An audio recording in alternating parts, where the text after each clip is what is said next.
Welcome to the Triage Method podcast. Me, Gary McGowan, and my co-host, Mr. Patrick Farrell. Today, we're going to be talking about staying the same. Boom. Staying the same. Yep. Literally staying the exact same. That is actually the topic of the podcast, because what we're going to discuss, we're back onto the nutrition podcast, because obviously we have this series running. Obviously we had a special report, a bulletin report, an interruption to normal proceedings that came out on Friday about dealing with the 2 weeks that are ahead of us. And this does somewhat tie in for some people, the concept of staying the same or maintaining what you have built, right?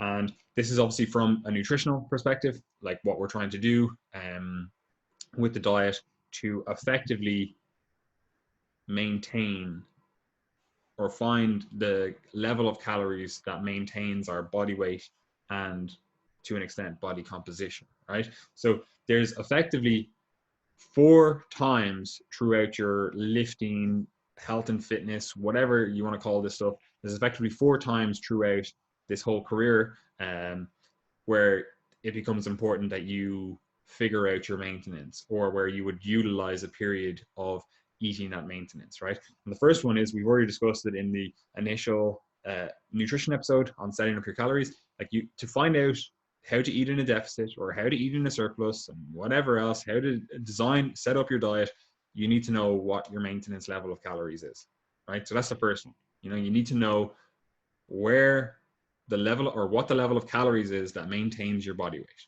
right? And as we discussed in that episode, you can use a formula, or you can use an average and adjust type deal, where you eat a certain amount of calories, you see how your body weight responds, and then you adjust your calories, to accommodate for whatever changes happen. And we'll dive a little bit deeper into that again, but that is one method. But the second time it becomes important is, after you have dieted, say, because for most people, they're going to look to lose fat first. That's going to be their main goal when they come to this health and fitness stuff. They're like, oh, I want to lose the fat that I've accumulated over the last few years. So maybe they do a 12-week diet period, right?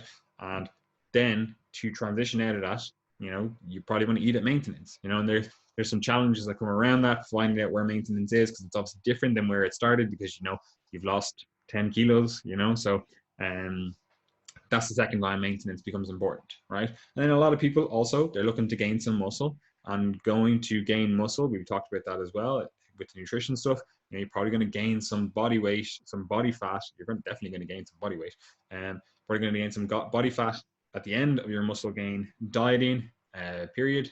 And generally what we recommend is, at the end of that, before you start transitioning into a diet, we recommend eating at maintenance for a week, even 2 weeks generally, just to effectively harden the results, effectively find out where maintenance actually is, because we have all these metabolic adaptations that do occur in response to overfeeding, and we need to figure out what the level of maintenance calories actually is that actually maintains our body weight, our new body weight, because then we can start adjusting the calories from there if we are going back into a fat loss phase or whatever, right? So they're the 3, first of all. Then the final one is, like we always call it, the lifetime appropriate diet, or the lifetime calorie appropriate diet, where effectively you've milked all the results you can get. You have built all the muscle, well, not all the muscle, but the vast majority of the muscle that you can build. You've got as lean as you would like to stay for the rest of your life. You're like, yeah, I like this level of definition, have a 6-pack, have some veins here, I look great, in your own humble opinion, and you're just looking to maintain the results that you've achieved for the rest of your life. You're not looking to really gain much more muscle. Yeah, you wouldn't mind gaining a little bit more muscle or whatever. You definitely wouldn't mind, increasing your performance. You wouldn't mind increasing your health, all those kind of things. But you're pretty happy with where your body weight is at, so obviously you want to eat at a level of calories that allows you to maintain all the hard work that you've done, right? So that's the final one we'll touch on, because that is a bit more of a conceptualized, a bit more of I'll call it an esoteric theoretical discussion around that, because there's a lot that goes in behind that you see a lot of things discussed in the health and fitness industry that or adjacent to the health and fitness industry or in the general public that, would suggest that maintaining the results that you've achieved for the rest of your life is impossible. Like you see a lot of like diets don't work ideology put forward, and it's like, okay, well, that might have been the case for you, but that's not necessarily the case for everyone. So understanding how you actually maintain the results for the rest of your life. Someone just learned how to diet and they never learned how to maintain, and all of a sudden they're complaining that the diet didn't work. And it's like, okay, all you learned how to do was get fat loss. That's all you learned. You didn't learn the rest of the stuff that you were supposed to learn. So it's a case of lacking education leading to a lack of long-term results. So how do we kind of go about fixing that? Again, we'll touch on that. Obviously, it's a much broader conversation, but that is another thing about maintenance that you do need to know, right? So first of all, Gary, we've discussed it before, so you don't need to go too in depth in this, but again, we have those two methods. We're starting out our diet. We don't know where to start. We're going to find maintenance. How do we do it? We want to start maybe losing fat. We want to maybe start gaining muscle, whatever, but we're just going about, we're complete noob, never looked at our diet before. How do I find my maintenance level of calories? Yeah, so the important thing when trying to find maintenance, especially as a beginner, is you basically kind of have to suppress the initial motivation and excitement you have about the journey you're embarking on, pretty much. Like, because when people do get into, like, they decide, right, I'm gonna get on top of my nutrition, I'm gonna start losing fat or whatever it is, then they have this initial spike in motivation. And very often if you tell them, eat as normal for a week or two, they're still not. Like, it's a case of like, oh no, I'm in diet mode, man. I'm up prepping my meals, doing things they've never done before. So it is a difficult thing to do, but the general guidance would be, let's take a week or two for you, preferably 2 weeks, for you to eat kind of as you normally would. If someone is trying to make more healthful decisions, I'm not going to stop them, but I would say, eat until you feel satisfied, eat until you feel full. If you're starving in the evening and you feel like you need to eat again, eat something else. So I'm happy for people to adopt healthful decisions in that time, but I don't want them to feel like they're restricting, because the goal there is to get an idea of where their maintenance actually is. Because if I, as a coach, can look back after 2 weeks and I see that, okay, yeah, there was a bit of variation day to day, but on average, this person consumed 2,300 calories and it seems like their body weight more or less maintained, then I have a rough idea that their maintenance is probably somewhere in and around 2,300, and there might be some variation there, but there's also variation in how that has been tracked. So you don't have to get too caught up in the specifics, but I have a rough kind of ballpark estimate of where maintenance might be. And hence, if we're trying to then get into a diet or into a gaining phase, we know that we either have to subtract or add calories to that level, assuming that energy expenditure is maintained as it is. So that kind of that idea of like monitoring and then like checking where the calories were at and adjusting and seeing where body weight is, that's one of my favorite methods of getting an idea where someone's maintenance is actually at, because it also gives them a bit of time to kind of if they are making some more healthful decisions, they're able to prepare for what's to come, and maybe there's some education that can be drip fed in that time. And obviously that's specific to a coaching context, but even if you're just doing this as an individual, I think it's good not to get too carried away with the excitement of a diet initially, because sometimes people do rest on that a bit too much, and they forget about the basic habits. So Just that's on that as well, like obviously the ideal, like we're talking about an ideal here, is you get 2 weeks of that stuff done.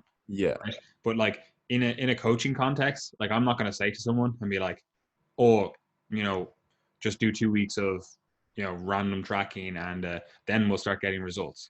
So effectively, if you are coaching someone or have a coach, like they'll generally use a shorter time period, but that's because they're leaning on experience to do that. And so they might be like, I want you to track for 3 to 7 days. Then they look at how your weight trended over those 3 to 7 days, and they're going to extrapolate then and be like, okay, so you ate 2,200 calories and your weight started to slowly go down, so I'm going to assume that 2,200 calories is a deficit for you, right? So even though you think you're eating the same amount of calories, you've obviously made some changes to the diet. You've made some, again, healthful changes. The act of tracking itself made you make better choices, and that kind of stuff. Or maybe you didn't snack because you're like, oh, I don't want to track that, where you normally would have snacked, So if you are coaching someone, you can shorten that time period down. Again, I usually get 3 to 7 days worth, just because it's like, I know I can interpret that relatively correctly. Um, and but if you are coaching yourself, like you are training yourself, looking to set up your diet, I generally would give the 2 week time period, because it's a lot easier to see the trend in body weight, how things have moved, if you are tracking over that kind of 2 week time period, rather than, oh, the guys say that they use 3 to 7 days when they're coaching someone. Like, if you don't have the experience to do this yourself, like it can be quite hard to do that. So you give yourself a better chance if you do it over a longer time period. Yeah, absolutely. And I think as well, it doesn't have to be a case that you do end up maintaining, like, because you can still use the information, because you could have just ate too much and you might actually gain weight in that time, but that still gives you information. Because if your weight is slightly trended up, then I'm like, okay, I know that that person is in a surplus now, so we're going to have to go a little bit lower, little bit lower than if that was maintenance. So if the goal was to subtract 300 calories, then maybe you might subtract 500 calories if you're trying to transition into a deficit. Or maybe you might continue and try to find maintenance first. But you basically have to just learn to interpret that information. Like, if it's the case that you eat as normal for 2 weeks and your weight drops like by a kilo, even though it's just because you were just a little bit more mindful because you were on this process, and that tends to happen, then that's fine. You can just continue as you are. You don't have to actually end up doing anything fancy. And I think that's something that's important for people to take away, is that sometimes the act of just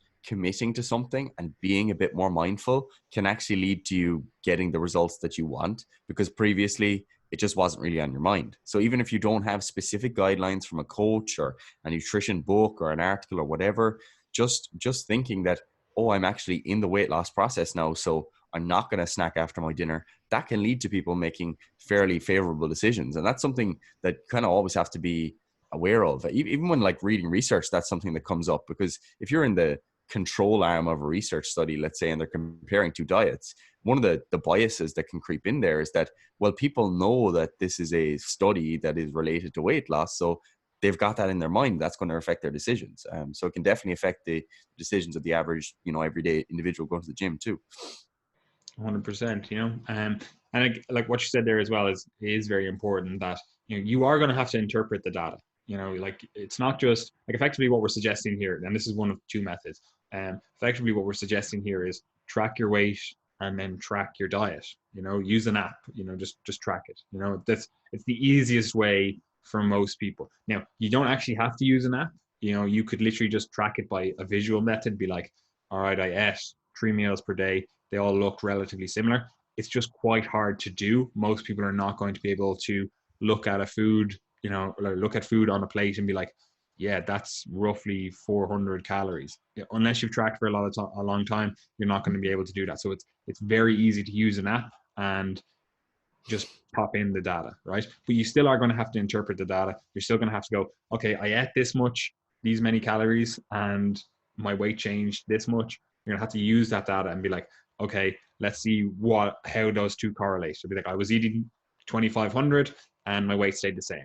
Cool, right? Now you know that that's roughly your maintenance calorie level.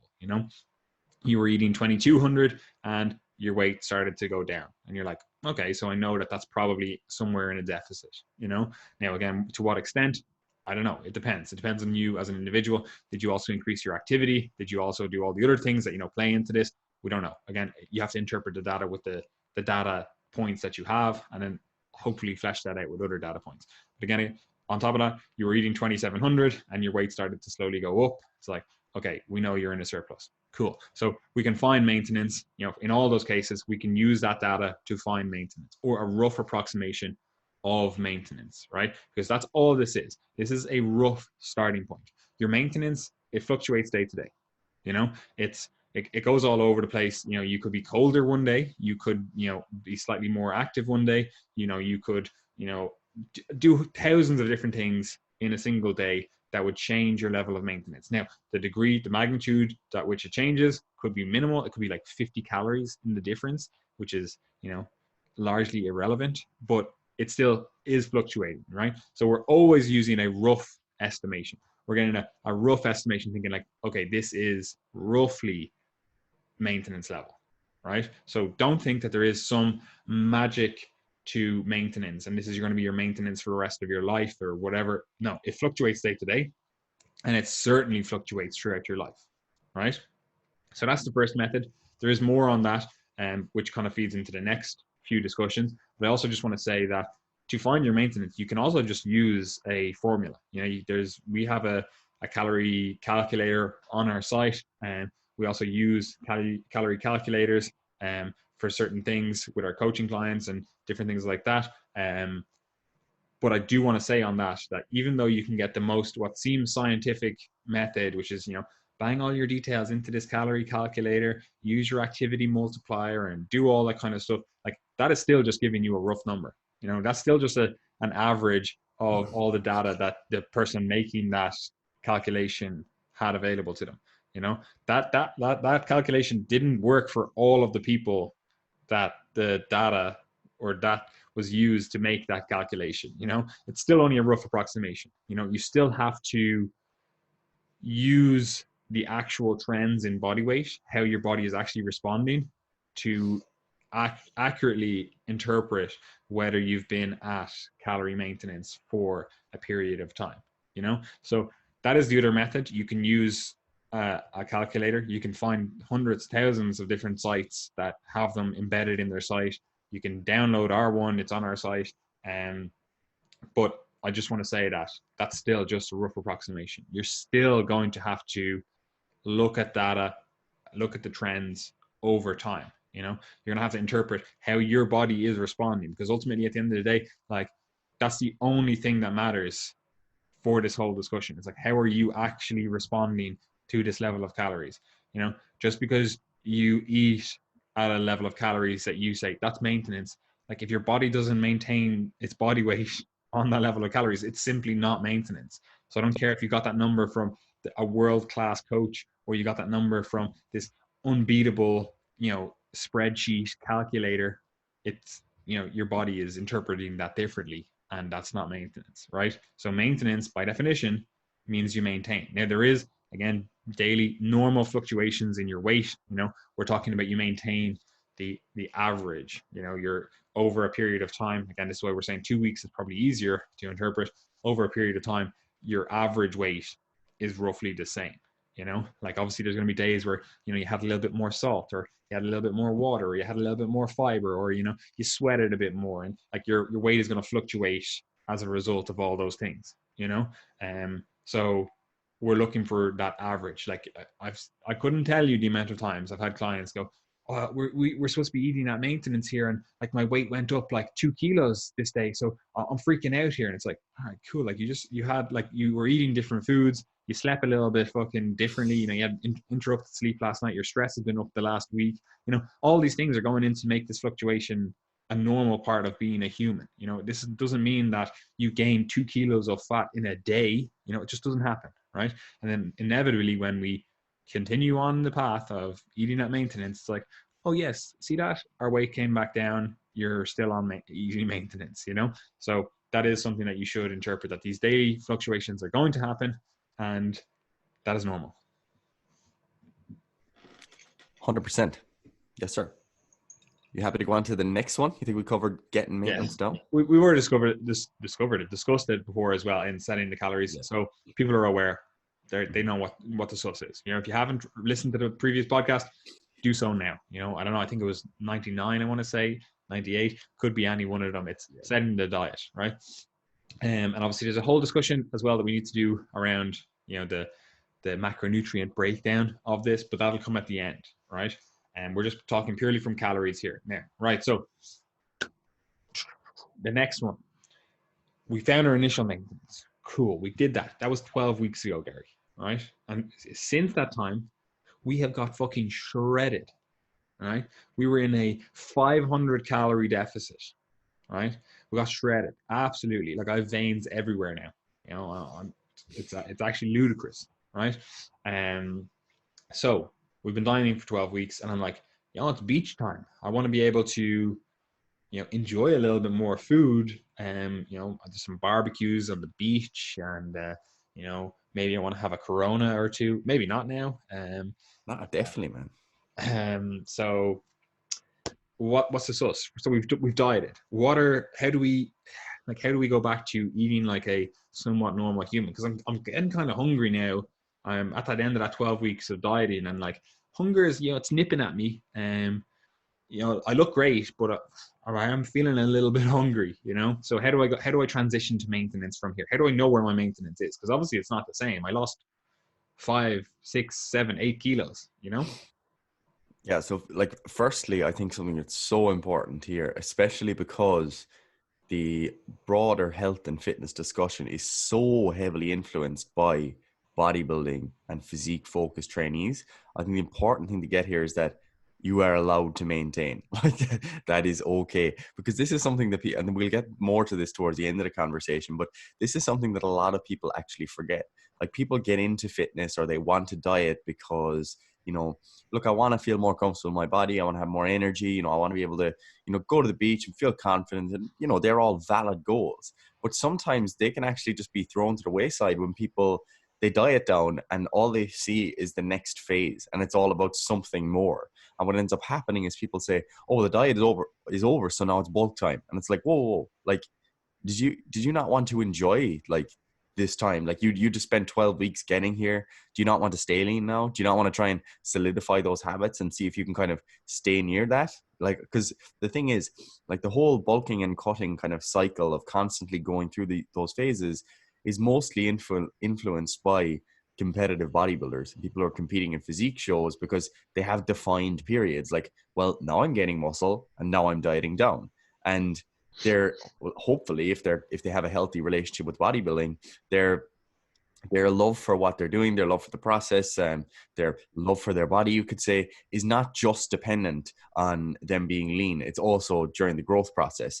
To be honest, I think that's not the case for a lot of competitors.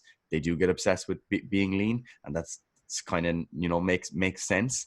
But in this case, I think for a lot of the general population, it's important to, get to the end of that dieting phase, that weight loss phase, and say to yourself, right, I'm going to take a breather. I'm going to try get back to maintenance and see if I can stay around here. Like, you don't want to just jump right back into another phase, because what it also does when people do that is it can actually affect you even worse psychologically, to be honest, because you finish the diet and suddenly 2 to 4 weeks later, you're up multiple kilos, and that you're still just comparing yourself to the person that you were at the end of the diet. And that can be difficult for some people to take. And it can sometimes precipitate that cycle of, oh, well, I need to diet again now. I've just gained weight, right? So as we come up to summer, some of you may have been, starting a fat loss diet, and you're thinking, right, first holiday, in May, in July, I'm going to go away for a weekend again. We might get 3 days of sun in August in Ireland. So might want to, feeling good for that or whatever. It all depends on your goals. So if you're thinking of doing that, then it would be wise to say to yourself, all right, during the summer, I'm going to try and use maybe a month or 2 months or 3 months, depends on your goals really, to just maintain and to just say, look, I'm just going to stay kind of as I am. The thing is, you can still continue improving your fitness qualities when it comes to training, whether it be your conditioning or your strength, even potentially some muscle mass. So you can still work on those things. But basically what you're doing is you're taking what you have built and you're saying, right, I'm going to use this now to better my life in some way, because you do have that bit of extra confidence. So you want to get out socially. You don't want to be just thinking about it in terms of the gym. So yeah, the maintenance phase is essentially for that purpose for a lot of people. It's to solidify what you've done. It's to get back to maintenance and start building habits that can actually potentially lead to long-term weight loss maintenance. So the key thing to realize here is that when people get to the end of a diet, what they think is that what is required to maintain is the same as what was required to get there. And that's not the case. So if you were in a 500 calorie deficit, and let's just say that was the case for the last 2 to 3 weeks before the end of your fat loss phase, then adding those 500 calories is going to lead to a maintenance of your current body composition. And I think that's one of the biggest mistakes that a lot of people make when they're in a dieting process. I've had a lot of clients who think, God, like, I don't know if I can maintain this long term. The way that I'm eating, and it's like, no, you don't have to. because you're going to be able to eat a little bit more and maintain. And the thing is, once you do reverse that deficit and you get back to maintenance and your energy, you feel a bit more energetic, you have more of those positive metabolic adaptations, and that you're sweating a bit more, you're moving a bit more, you've more energy for the gym, etc. You're going to have a slight increase in maintenance anyway. That may not be that significant, but it's going to be something.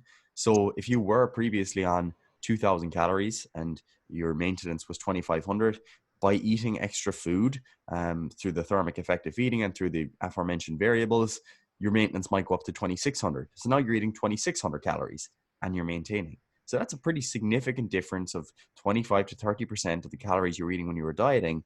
And now you're back to just kind of maintaining. And once you let that solidify, you let those habits kind of ingrain, and you don't get too excited with the diet is over, time to eat everything. It can actually be a really positive experience. And it's something that I think is really underutilized by a lot of people.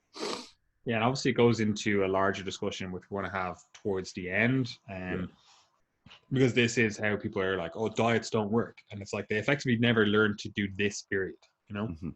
They never learned to transition from, oh, I've dieted for 12 weeks. That was my mentality, you know? You have all these different, again, adaptations metabolically, but also like mentally. It's like, oh, you're restrictive in your eating. You have all these, patterns, habits that have built up around the diet to effectively stop you from eating calories. And that generally results in like somewhat of a poorer relationship with food, or the beginnings of that. And that's perfectly fine. It is, you have to do what you have to do to get the results for a given time period, but you also have to have a plan of action to reverse out of that. Now, there is obviously this concept of reverse dieting, which, we're not going to get into it here because, it's kind of bullshit, but you do need to have a plan of action to get out from where you ended the diet to eating at a maintenance level of calories, and practically speaking, like, to do that, like, I just always estimate where that will be for my clients. If I'm coaching someone and we finish up a 12-week diet, and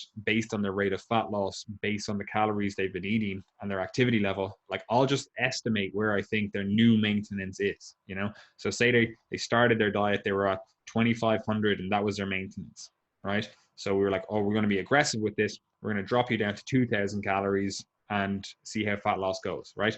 And for those 12 weeks, they were losing fat. Great. It started to slow towards the end, but we approached our goal anyway, to get them lean, etc.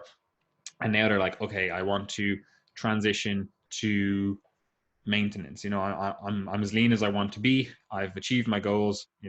Maybe they, again, are going on holiday. Maybe they want to eat more calories, whatever, right?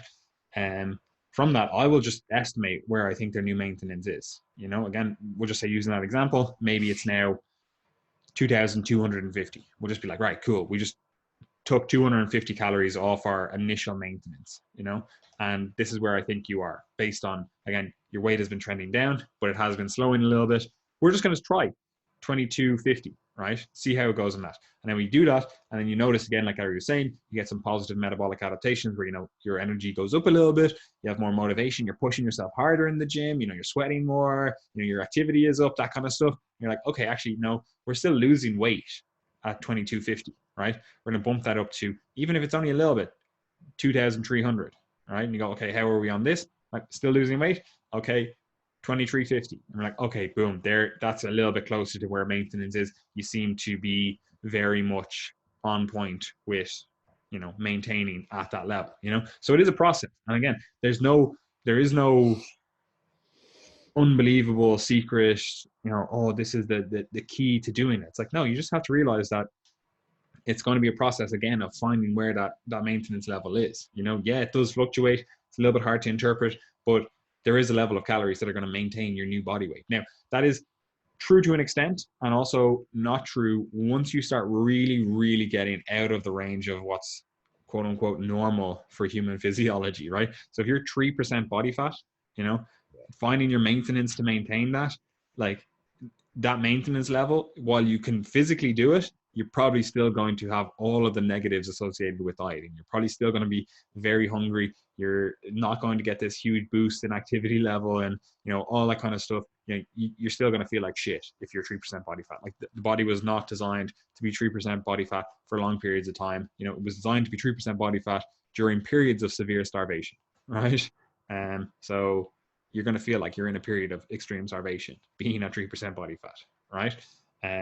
Like your body is telling you, all the signals are telling you to get more food at that level, right? So there is obviously a range of body fat that you can maintain very easily. Generally for guys, like that can be as low as 6%, and 6% is fucking pretty shredded, but that it is possible for some individuals to maintain that, right? But for the majority of individuals, it's probably more around the 10 to 15% body fat that they find they are not really obsessed with food and are more easily able to maintain that level of body fatness, right? Again, somewhere in that 12 to maybe 16% body fat. Like obviously it's above that, it's also easier to maintain. Like, it's very easy to maintain 20% body fat. You just eat more food, but like 10 to 15%, if you're like, that's the level of leanness that I'm happy with, it's very easy to maintain that for the majority of people. There are obviously outliers below that can be like 6% body fat and maintain that easily. And obviously there are also outliers the other side where, being even 15%, they find it hard, they struggle to maintain that. Now, generally that's because of, we'll call them poor habits in other places, like their activity level is just very low. They're just not able to get their activity up because, they have a sedentary job or something. So they have to eat for what they feel or what they want to maintain. They have to eat excessively low calories, relatively speaking. They're like 2,000 calories is excessively low. But it's like, yeah, you have to eat that much because, you get 4,000 steps in a day, Like the only way we can get you eating more to a level that you feel, actually satiated is if we actually get you moving more. And it's just not possible with your lifestyle currently, So you do have to factor that in. But getting down to, I should also give the female numbers. Like for a female, like 12% body fat is, that kind of like excessively lean level, And 15%, that's probably the very lower limit of like, you could maybe maintain this, again, it depends on your lifestyle, whatever else, but 15%, 15 to 25% for females should be very easy to maintain. Obviously that's a big, broad range, but also there's a little bit more variability for females. And like some people at 15% are just going to feel like fucking shit. Whereas some people at 20% for females are just going to feel like shit. So you're just going to have to listen to your body and find a level of body fat that is aesthetically appealing for you, and then also metabolically and health wise, physiologically appealing for your body. And it is just about finding that range. But in terms of maintaining it going forward, like there is obviously a body fatness level that you can maintain, and that is going to be different for everyone. But to actually maintain it, you still have to go about the same process of finding that rough level of calories where it's like, okay, I feel satiated on this, my energy is good, and I'm able to maintain what I have done over the previous 12, 16, 20 week dieting period, which also brings up the next point. Like, obviously, if you've been dieting for 40 weeks, and then you move to maintenance, that's not just some panacea of this is going to fix all of the, negative metabolic adaptations that I've had because I've been dieting for 40 weeks. Like, it's going to take your body some time to feel good again after having dieted for 40 weeks, So eating at maintenance, even to maintain the fat loss that you've achieved over that previous 40 weeks, like it's going to take some while for you to feel good, even eating at maintenance. Like your body is still going to be giving you out signals that like, eat more, because effectively it's felt like it's been starving for 40 weeks, So you just have to ride that out. And it can be very hard, especially when you don't have that like mentally, that very like, I'm in a diet period, I have a goal, a set date that I want to finish the diet on. If you then go, oh yeah, now we're just transitioning to maintenance with no fixed goals, no plan of action going, it's very hard to stay on track with the diet with that. So mentally there's a lot that goes into it. But again, that's kind of informs the final discussion, right?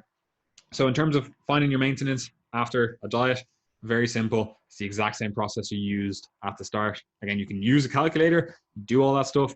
It's still not as effective as just eating at a calorie level that you think is roughly where your maintenance now is, and then seeing how your body weight changes over time, right? Again, use about a 2 week time period, you should know, right? And it's a little bit harder for women, but again, you should still be able to interpret the data, right? Now, in terms of changing your calories, or changing your macronutrients, there's potential to change things around. Like, especially if you're dieting, you might have been eating a slightly higher protein diet. Again, go back to our dieting podcast and listen to that. Transitioning to maintenance, I actually like to keep protein high just because it keeps the habits that you've built the last while. And then I just usually make the change depending or add the calories depending on how the diet has gone previously, either directly from fat, because maybe you dieted and your fat macronutrients, you got them quite low. Remember in the dieting podcast, we said like 0.6 grams is where, or 0.6 grams per kg of body weight is roughly the lower limit of where we put them at. And maybe to get shredded for you, you had to go below that, So that would be my first protocol, at least ensuring that that's at 0.6, right?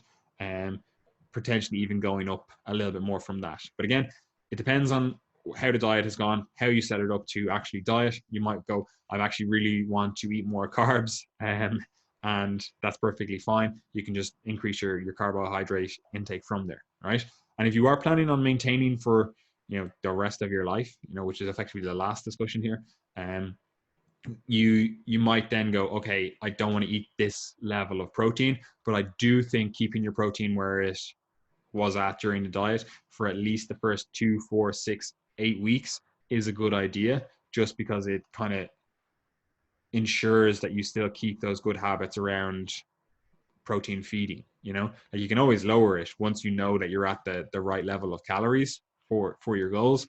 But as long as you're not getting your protein intake excessively high when you're dieting, I think it's a good idea to just keep them roughly where they're at. Because again, like we generally recommend somewhere in that range was like 2 to 2.2 grams per kg. You can be like, all right, cool. I was dieting on 2.2, or maybe I was dieting on 2.5. Again, assuming your body weight is also changing, that number is probably going to go up anyway.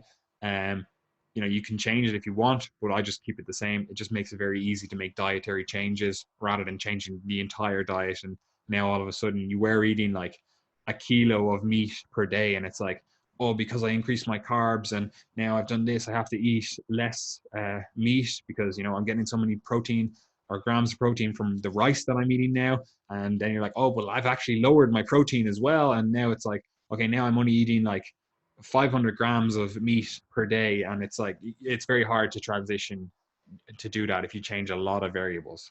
So I'm much more of the approach of like changing one of the variables first, and then changing other things as we go. So change the calories first, get a handle on that, and then potentially look at changing your protein intake. Would you agree with that, Gary? Yes, sir. I'm on board.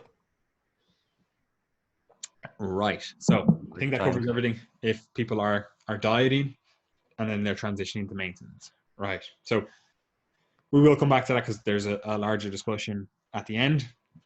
The next thing then is if you are gaining weight, you're on this bulk, and you finish bulking. So again, we'll start at the same start point. You're like, well, actually, we'll continue on from this. So you dieted down, you got fucking jacked, shredded, oh, unbelievable, and you maintain. Then you're like, all right, I want to eat a maintenance period for 2 months. You're like, that's the summer period for me. I got shredded for it. Now we're coming at the end of August.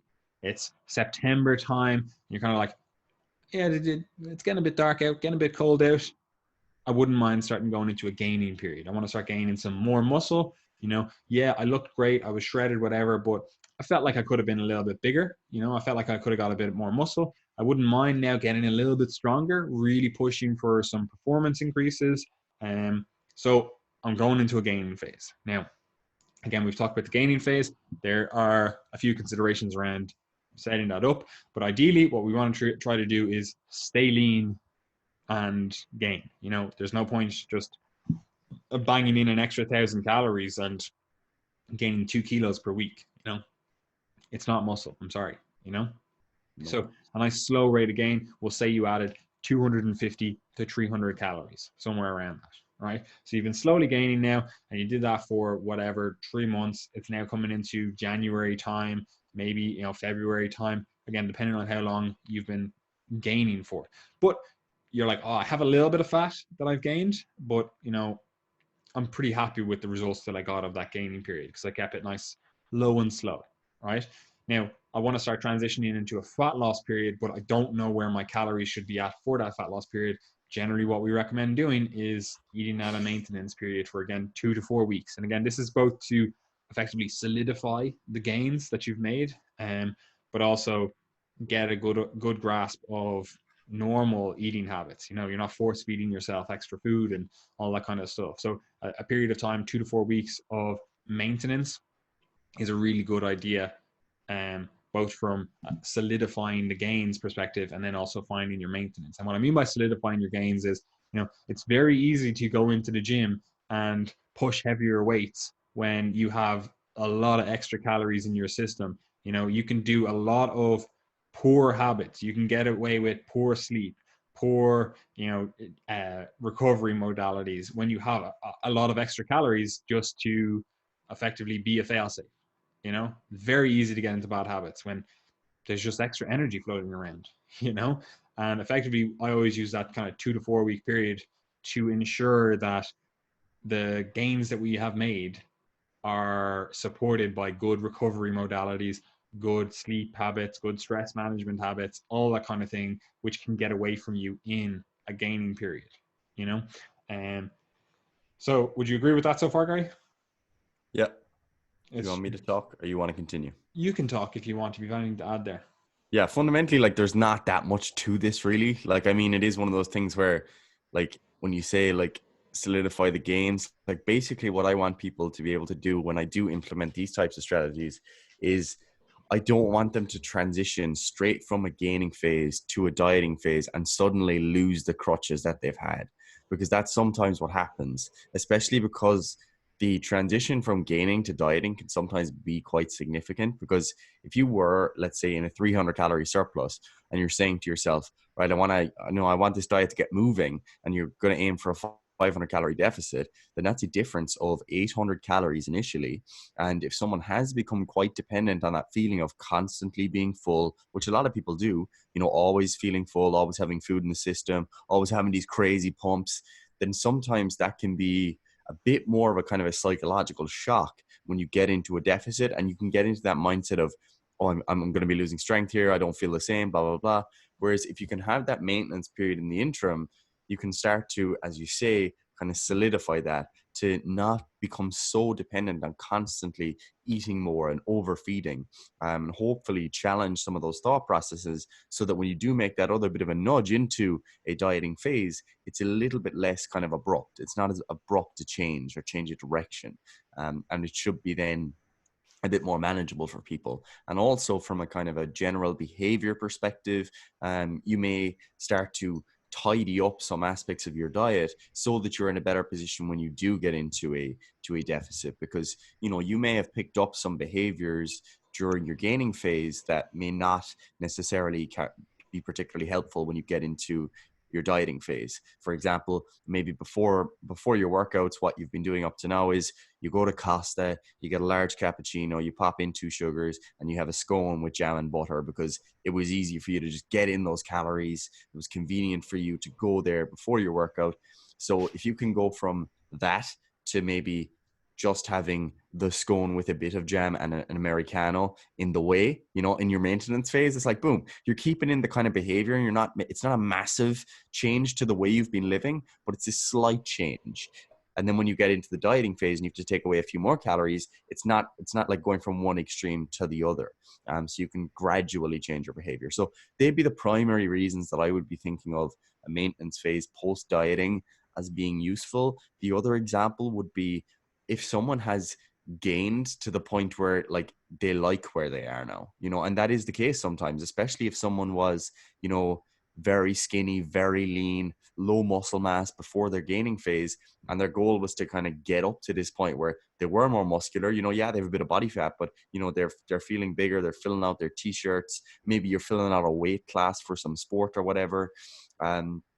Then there doesn't need to be a dieting phase after that. And you're essentially in the same camp as the last example that we're going to give when we talk about lifetime maintenance. So, we shouldn't always assume that a diet is going to come after a gaining phase, because in some cases, the gaining phase was the process itself, and that was what was required. And now you're just kind of maintaining and getting used to just solidifying at this slightly lower calorie level than that was required to get there in the first place. 100%, you know. And then just on to just add to both the two last discussions on those two things, because I've nothing else to add to like the gaining period. Yeah, But it's pretty simple. it's very simple. Like it is very simple. 2 to 4 weeks, again, just eating at maintenance to start changing your habits and again solidify them gains. But I just want to add for both of those examples, what can happen is you change your body weight so much over a period of time that the calories that you were eating that were initially leading to either weight loss or weight gain become your maintenance, right? Like for example, like you eat at a 500 calorie deficit and you effectively just milk that for everything that it's worth, right? You lose 10 kilos of body weight, right? And all of a sudden it's like, oh, my body weight is not changing anymore in response to this 500 calorie deficit. You know, you're just simply not in a deficit anymore. You know, that's just you're eating closer. Maybe you are slowly, ever so slowly, losing some body weight. You're using some body fat, but you're effectively not eating in a maintenance or eating at a deficit anymore. You're eating at your calorie maintenance. And again, the same can happen when you're gaining and you just stop gaining because the calories that you were initially gaining on are now just your maintenance. You know, that it does happen, right? And it's actually one of the reasons that you will need to change your calories over time. And it's also one of the reasons that people find it so hard to get results because they don't know when to change their calories. You know, they're like, oh, I thought I was eating at a 500 surplus and I'm not getting results anymore, but I'm stuffing my face with food. And it's like, yeah, well, like it's now your maintenance. You know, I'm sorry, like I know it's hard for you to get the calories in, but you're now eating at maintenance. You've gained 5 kilos. You know, it's like it is what it is. You're just gonna have to increase your calories. Same with dieting. It's like, yeah, you were losing initially on that, but we've stopped now. You're at your maintenance. You know, so I just wanted to put that out there that it does happen that you can get to a body weight change that results in the calories you're eating being your maintenance, even if they initially were not your maintenance, which is great to an extent because then you don't need to change anything to effectively just cruise into maintenance.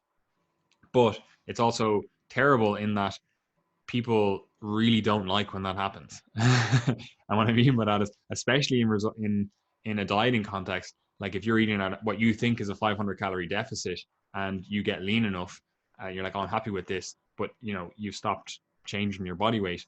People automatically assume they're like, oh, I have to increase my calories to go to maintenance, you know, and they're expecting this jump in calories to maintain, but that potentially isn't coming because you're now eating at your maintenance, you know, and that can really fuck people's heads up where they're like, oh no, but I want to eat more calories. And it's like, yeah, but like, unfortunately right now, this is the level of calories that maintains your body weight. You know, there's nothing you can do about it. And again, that does inform, again, the last discussion, again, we're going to have on this, because that fucks a lot of people up where they feel like they've been dieting for so long that they want to transition out of that, but they've got to a stage where the calories that they're eating are actually maintenance calories now, you know, and that it doesn't happen too often because, you know, generally well set up diets, you know, they wouldn't happen, and adjusted diets wouldn't happen in, but it does happen and it fucks people up, you know, both ways, if you're gaining and if you're trying to lose some body fat. Yes. Yes, sir. So And go on. in that case, some of you might be thinking, done with the gaining, done with the dieting. Here I am forever. I'm already perfect. I just want to stay as I am. You know, and that's perfectly valid. You know, and that's something that is largely lost. Again, as I kind of alluded to earlier, people get into, you know, health and fitness with the goal of feeling better, you know, looking a bit better, getting to a certain point so that they can live a better life. But what happens in the process sometimes is that people forget about that last part and they basically end up getting so into the process that it becomes everything, and it's always bulking or cutting or something more, how to constantly get better. And that's a good desire to have at times. Like, you know, you should always be looking to progress some area of your life, but sometimes it can actually take away from the things that you truly care about, because you've basically inherited the values of a lot of people in the fitness industry who didn't get into this for the same reason as you. Because if you're basically following the kind of basic model or framework of those competing in physique sports or bodybuilding competitions or even powerlifting or anything else, then you're not really getting what this process is all about. So for some people, I think they get to a certain point, and in terms of like the gains they have made that would actually improve their quality of life, they're probably 99% there, you Mhm. know. And that's something that's important, because even if we're talking about strength, and if you're talking about strength, yes, strength is a good predictor of longevity. It's really important for your quality of life as you begin to age. But it doesn't mean you have to have a triple body weight squat, you know. So you have to ask yourself where these endpoints actually are. Same with muscle mass. You know, if you've gained 10, 15 kilos of muscle, like, you're doing pretty damn well, and you've probably added, you know, a significant amount in terms of your quality of life and health again long term. So a lot of the things that you might have initially been thinking about, you've probably already achieved. So whether or not it's worth it for you to really keep pushing, you know, these bulking phases or these cutting phases to get to those extra levels, that's an individual conversation, and one that you need to kind of consider yourself. But for people who are in a position where, you know, right now it's time to just kind of maintain what I have developed and try to, you know, begin maybe living my life a bit more, not focusing so much on constantly changing something with my diet, but still continuing to train and be active and try and improve qualities of fitness and different skills. This is basically the time for a lifetime calorie appropriate diet, you could say. And this doesn't mean that there's never another period of pulling back or cutting or anything like that, you know, because basically what this looks like for most people is you begin to, you know, slowly back away from being quite as neurotic. Like, that's the ideal in the long run, because if you've had to track very often your calories to get to this point, then ultimately the transition to maintenance is going to be an increase in calories as discussed, or a decrease in calories depending on whether you've come from bulking or cutting. And then, you know, you're going to be tracking for a while and, you know, making sure everything's on point, and boom, yeah, you're sticking to this, you're maintaining.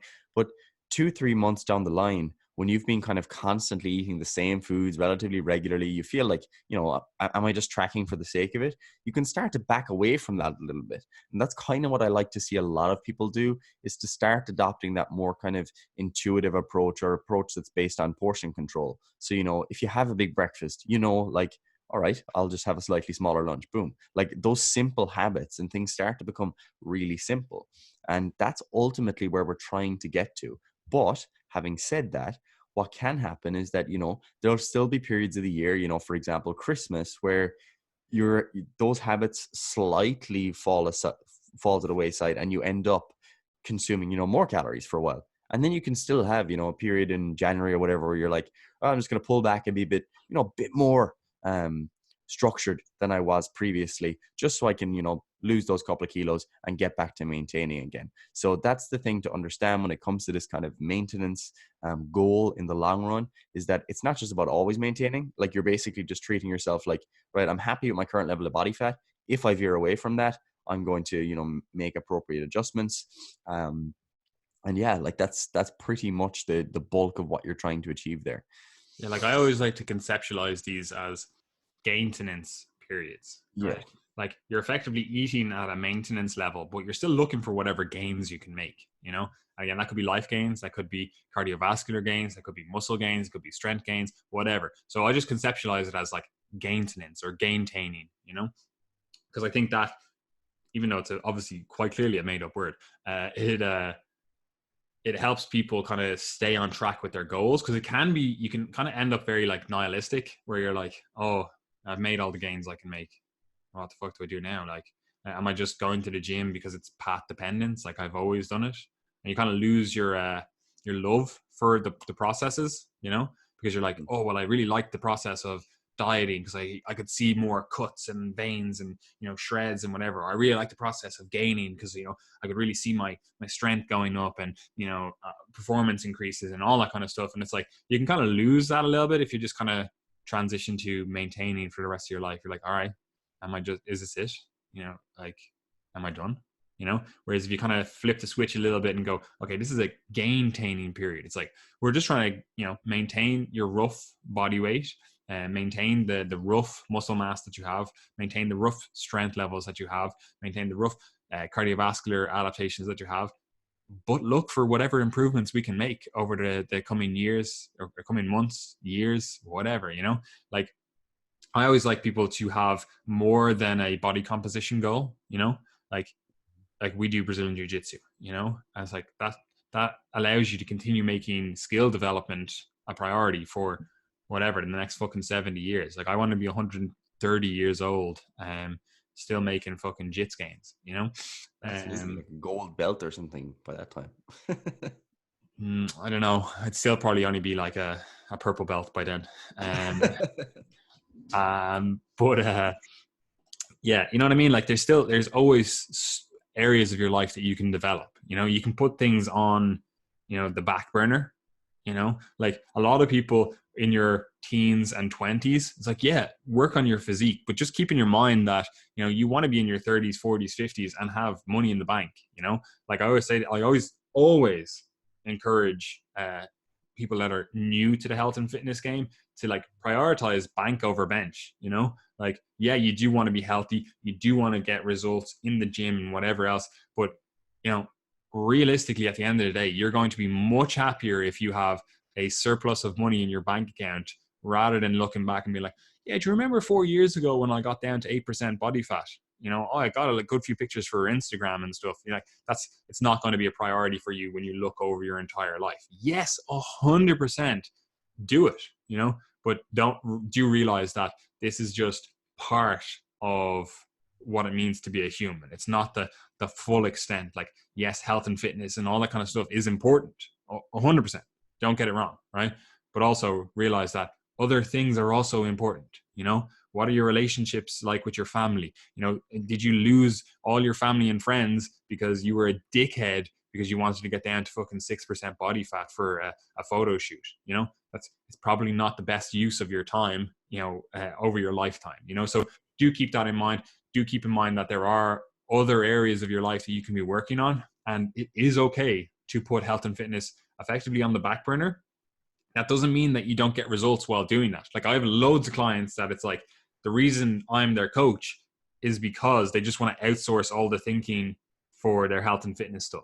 They still want to get results, but they don't want to be thinking like, am I on the right track with this? Oh, should I be doing this? What about this diet change? No, they just want to have all of that stuff on autopilot so they can focus on what makes them money, what makes them happy, what helps their family, friends, whatever else they're involved in, you know, happy and, you know, progressing. And they're like, I still want to get results with my training and my diet.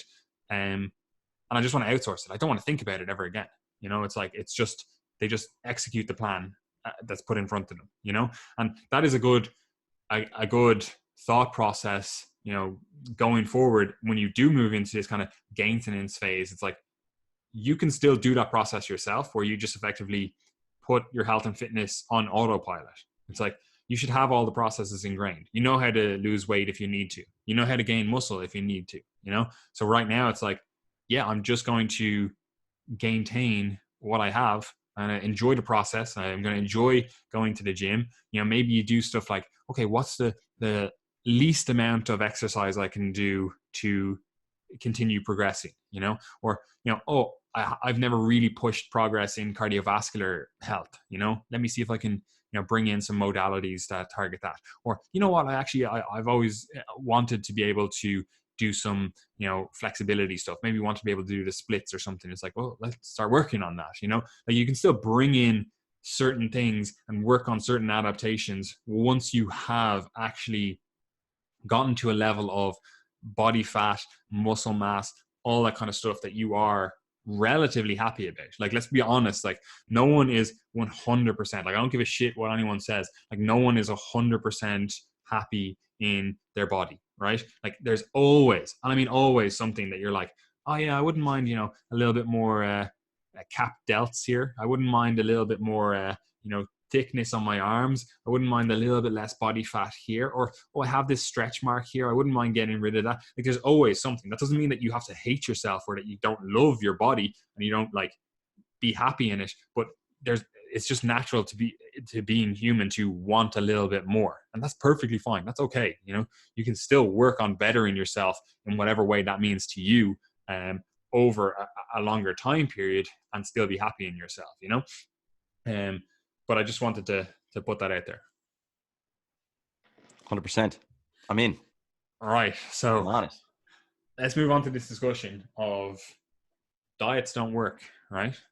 And effectively, I'm just going to sum up the entire discussion, because effectively, when someone says that, what they mean is they have not been able to maintain the results they got from a diet, right?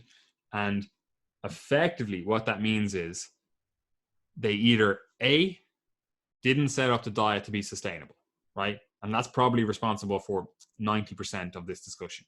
People are like, oh, diets don't work. And then you ask them, how did you diet? And they're like, oh, I had salad for lunch and 2 chickpeas for dinner. And it's like, how the fuck did you think you were going to be able to sustain that, right? So that's probably 90% of this discussion. It's just poor diet protocols and modalities. And again, that's not the individual's fault.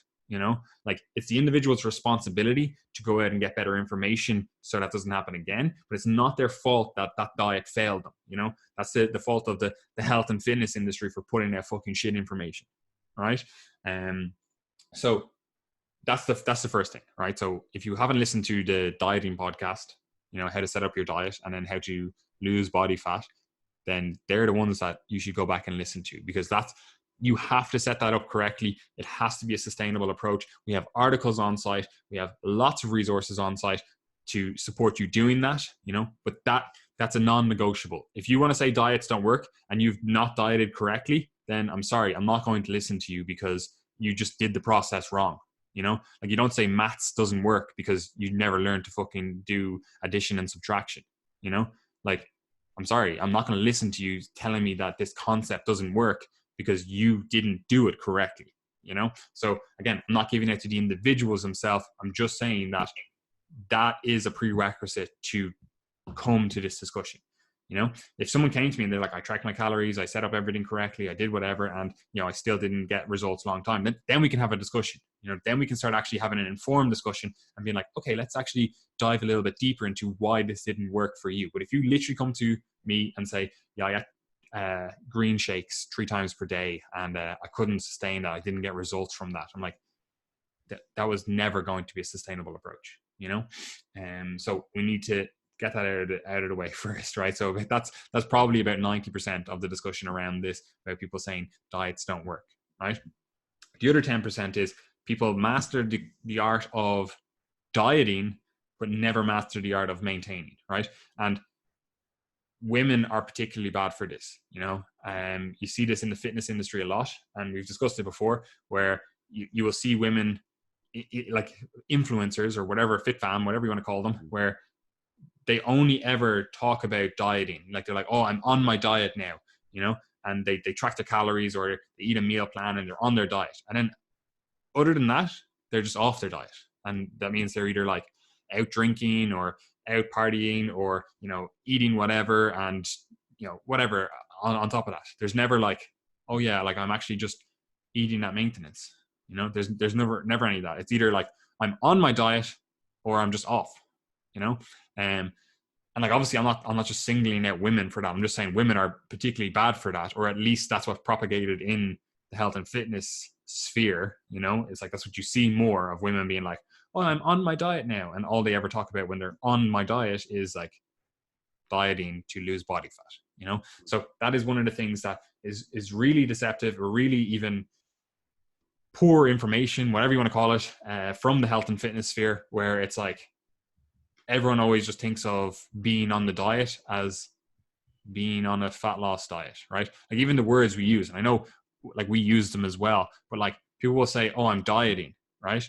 And everyone knows what they mean. It's like, oh, I'm dieting for fat loss, like if I said I'm dieting and someone be like, oh, how much weight are you trying to lose? And I'd be like, oh no, I'm dieting to gain weight. Like, that's not what people think automatically, right? Like, people are like, oh, I'm on a diet, like everyone is on a diet. Your diet is just the food that you eat, So like, the words we use are very much geared towards fat loss, like, so that does also have the unintended consequence of making people think that eating at maintenance or having a sustainable long-term approach isn't something that should be discussed, or rather, it's not that it shouldn't be discussed, that it just isn't discussed, you know? So that's, again, talking about the whole concept of people saying diets don't work. It's because most people don't have, first of all, the words. They use the wrong words to describe it. Again, that's the fault of the fitness industry and just the population at large, people disseminating information at large, like no one talks about like, oh, I'm on my diet to maintain, like no one talks about that, so as a result, people just don't have a framework and definitely don't have a plan to transition out of a diet into maintaining what they've built. Because what most people do is they'll diet, they'll get in all these habits in, they'll change their habits, they'll change their intake, and even if they do everything correctly, they'll be like, oh, I have enough protein, I'm eating an appropriate level of carbs and fats and overall calories, and I'm getting my fiber in, I'm drinking my water, and they put all these healthful habits in place, right? Inevitably what happens is people do that, get results, and then when they look to maintain, they effectively just swap back to the diet they were eating previously, and whatever that is. It's like, that could be, oh, I want to get some Chinese food, I want to order in, I want to get some takeout or takeaway, I want to eat some biscuits with my tea and whatever else. And effectively their diet just slowly slips back to the diet that they were previously on, that they had to then lose fat from, like their maintenance diet is just a diet that got them fat in the first place, and then all of a sudden they're like, oh, well, I've gained back 70% of the weight that I lost. Oh, diets don't work. That diet didn't work, It's like the diet worked. The maintenance diet you employed after it, that was the issue, Yeah, like I always find this a pretty surprising topic, because like seen a lot of like doctors who basically promote the idea that like they'll say things like, oh, I don't actually counsel any of my patients on weight loss anymore because of the data and the fact that just diets just don't work. And I just think that is absolutely ridiculous. And like, like obviously there's an argument to be made there in terms of like, yeah, you can promote health behaviors without just chasing weight loss. Absolutely. Yeah, we should definitely just state that. I'm like, I'm not putting any validation, all down for that, anything on like your body fatness. I'm like, be as fat as you want to do. Like, I don't 100%. fat should be a bad word. I'm like, we all have body fat. It's literally just stored energy. Like, it's irrelevant. Like, yes, there are metabolic complications, and yes, there are potential health issues, but there's also those same things, maybe different actual issues, if you have too low a body fat, So like, there is an argument here. There is definitely a better discourse that we can have around this whole topic. And definitely, I'm not one for like fat shaming, I'm like, what does that really serve? Like, or rather, who does that really serve? And you can be, again, like healthy at any body weight, or healthy at any body fat, However, obviously, if you do have complications that are directly related to body fatness, and like, okay, yeah, you can be healthy at any body fat, or you can be healthy at any body weight, but you as an individual are not. We have to discuss this. It's like, okay, like, we can't just ignore it and say like, oh yeah, my diabetes is not related to my body fatness. I'm like, all right, it probably is. Like, oh, my heart disease is not related to my body fatness. I'm like, it probably is. It's like, you can't just say that healthy at any body weight and then not look at the causative factors for the disease that you're presenting with. Having said that, if you come in and you're like, I have a urinary tract infection or something, and the doctor, all they go is like, step on the scale there, oh, it's probably related to your body fat. I'm like, that's retarded. Like, that's just plain and simple retarded, but at the same time, it's like, we know that body fatness does play a role in certain disease processes, and like, so we should discuss it for those disease processes. We can't just ignore a potential causative factor here, or a potential curative intervention here. Like, you can't just reach for a pill to cure your heart disease, when it's like, yeah, you actually need to do some cardiovascular work and you need to lose some weight. It's like, that's two things that we need to bring in, because you're now at risk because of those, the fact that you're not doing those things for heart disease. Like you have all these markers that are showing a risk for heart disease, and like we should nip this in the bud now. And that involves, potentially losing some weight and doing some more cardiovascular work, Yeah, and that's the problem here, is that like it's very difficult to have a kind of a nuanced conversation when immediately your counterpoints like seem like they're like, oh, you're saying that people should, that fat is their fault and you're just fat shaming. It's like, no, not at all, absolutely not. Like there's a case to be made for the kind of health at every size movement, and that people should not be denied healthcare, or they should not receive different treatment just because of their body weight or their body fatness. Absolutely, 100%. Similarly, if you as an individual, if you're 40% body fat and you're saying, I want to improve my health, but I'm not in for weight loss. That's not what I'm here for. Cool, no problem. You can still gain muscle. You can still improve your cardiovascular fitness. You can eat more dietary fiber. You can eat more protein, etc. Independent of whether those things improve your actual body composition, independent of whether they cause you to lose weight, you can still improve your health. So 100%. And I think there's a lot to be gained from that. However, the place where that becomes a little bit disjointed from the actual kind of evidence and the way that we would interpret it is when people start to say that diets don't work, so I don't counsel anyone on weight loss, or I don't consider it to be a valid intervention. And people do say that. Healthcare professionals do say that.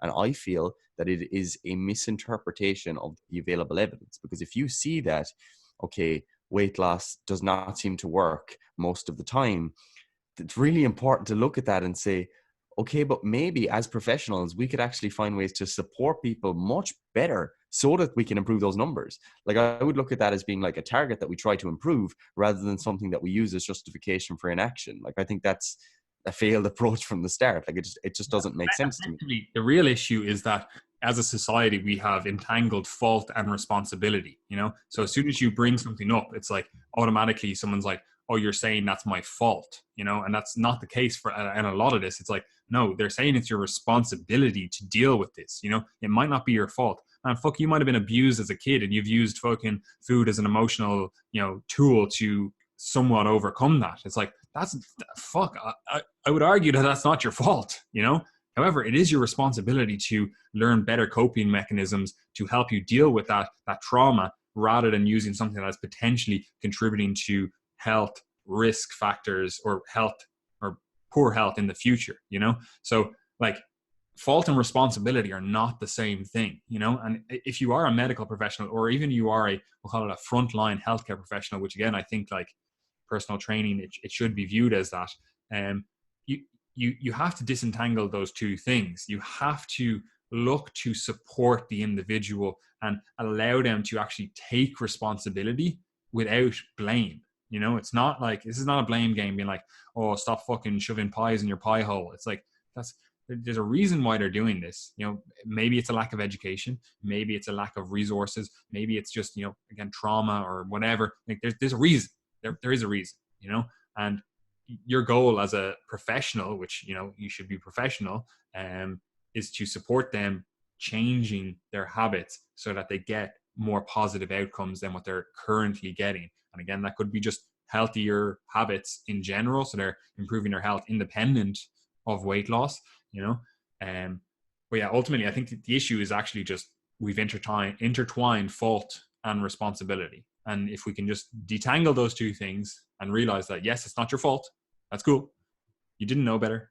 Like, it's fine, but it is your responsibility to deal with it.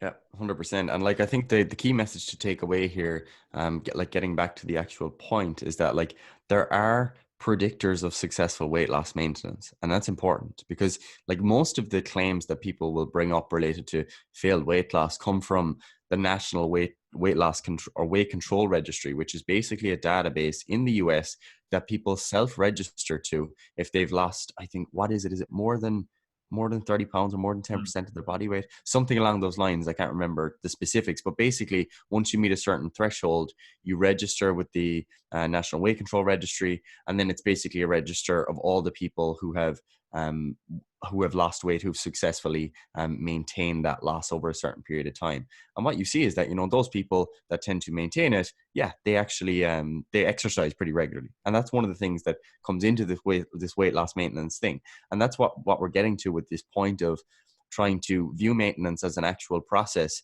in which you actually continue to develop and mold your habits so that there's something there for the long term. So I don't think it's reliable to just say that diets just don't work when you actually look at the way that the average person is going to diet without the guidance of anyone. When you look into the research on weight loss interventions, when people are actually supported by dietitians, they have the option to check in, and there's a process of motivational interviewing and that sort of stuff. People tend to do better. The weight loss outcomes in those studies versus uncontrolled observations of weight loss are going to be superior. And anyone who has worked in a coaching context would understand why that is the case, because weight loss is difficult. The process of improving your diet is difficult. Learning to do your shopping every week, to cook certain foods, to cook meals that are tasty, especially if you have a family.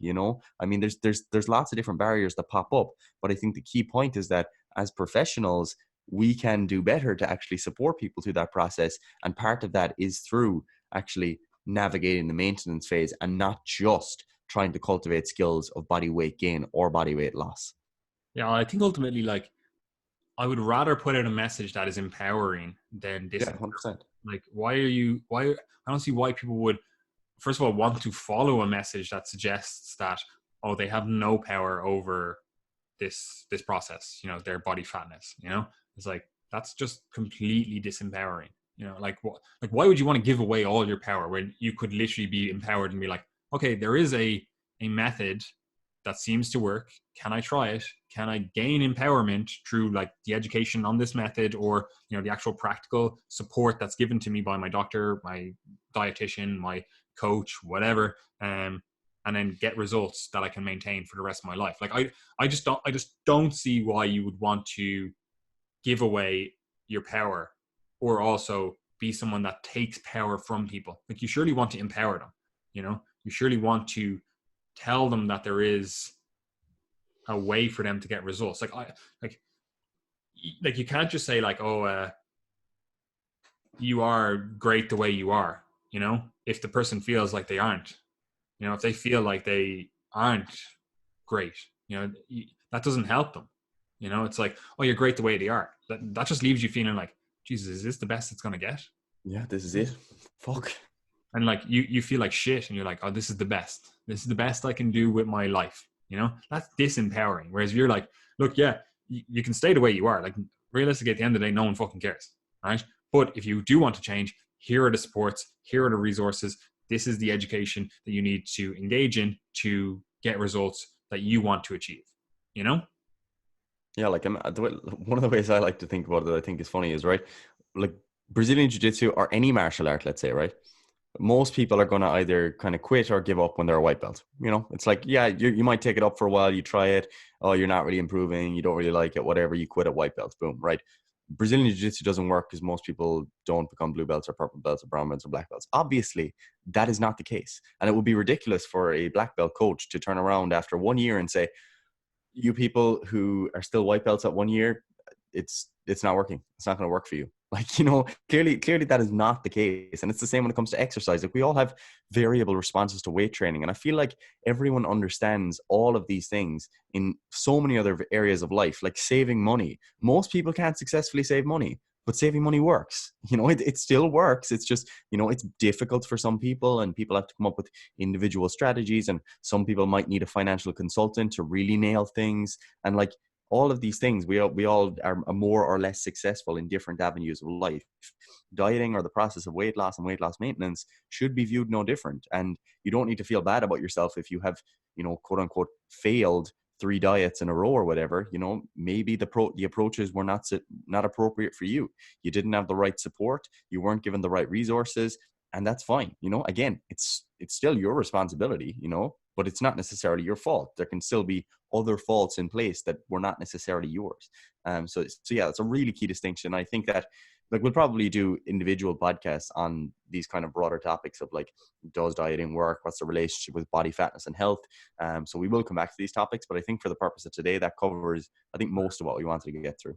Yeah, like, effectively, I think it does. But also, I just wanted to add, like, bro, medicine doesn't work because we all die eventually. Like, might as well not go to the doctor. Everyone's dying, man. Don't go. Like, it doesn't work.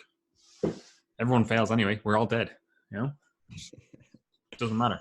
But yeah, I think that does hopefully cover the majority of the stuff that we want to talk around maintenance. So effectively, let's just do a little recap. Yep. First maintenance period you're going to ever experience is the initial one that helps you set up your diet, right? You can skip it if you want, but it's probably not a great idea to skip it because you're always going to kind of be on the back foot and trying to like, oh, am I in a deficit? How much of a deficit? What's the story with that? So spend, again, if you are being coached, you probably only need 3 days to 7 days, whatever. But if you are coaching yourself, 2 weeks roughly eating maintenance to figure that out, that's a good place to start. Then you can engage in your diet behavior, either to lose fat or to gain muscle or whatever to influence your body fat. And then at the end of either of those 2 periods, you're probably going to want to do a maintenance period as well to effectively either solidify your gains or, move to a period of time where you effectively are able to maintain the results that you've got from either of those periods, whether it was fat loss or muscle gain. You've moved to maintenance. And then finally, when you've done repeated cycles of those and you're like, man, I've gained all the muscle that I'm ever going to gain, I've lost all the fat that I ever want to lose, let's move to a lifetime calorie appropriate diet and eat at maintenance, or what I like to call gaintenance, so that I can make small incremental improvements in my health, performance, body composition, whatever. And effectively that's another maintenance period that you're going to engage in. And then just to recap on the story of, do diets work? Yes, diets work. You just have to learn how to actually maintain the results that you've got from whatever diet modality that you implemented. Again, fault and responsibility, they're not the same thing. It is your responsibility to look after your own health. No one else is going to do it for you. Unfortunately, I can't do it for you. But it's not your fault if you are in a poor position right now because of poor advice that you've got previously, or a lack of education, a lack of knowledge around the topic, especially around the topic of maintaining the results that you have achieved from whatever diet it is that helped you get those results. That's it, man. Right, so Gary, how can people follow us? As always, guys, newsletter linked below. So if you'd like to get your weekly email newsletter, including recommended resources, the content that we have posted throughout the week, along with an exclusive, article that covers another topic that we haven't discussed, then that's the place to get involved with that. You can also get involved with the Triage community. That's our free open access Facebook group. And there's been a lot of content kind of going in there this week. We've posted things about our own clients. So kind of case studies or kind of coaching tips, like things that we've encountered in our check-ins, videos that we're posting in there. And there'll be a lot going in there over the next couple of weeks because people are at home and we're trying to, make sure that people are supported in terms of like being able to train away at home. If you're having any issues with nutrition or anything like that, you can get in touch, and that's always the best place to do that. And as always, you're aware of the services we offer: one-to-one coaching, group coaching. We've got programs and ebooks in the store as well. And if you need any information about those, you can contact us in the Facebook group or info@triagemethod.com. Wonderful, Gary. Very synced. Very, very synced. I've nothing else to add except hope everyone's enjoying themselves and they don't have a coronavirus. Yep. Hope you don't have it. May your family be safe. Best wishes to you all. Peace out.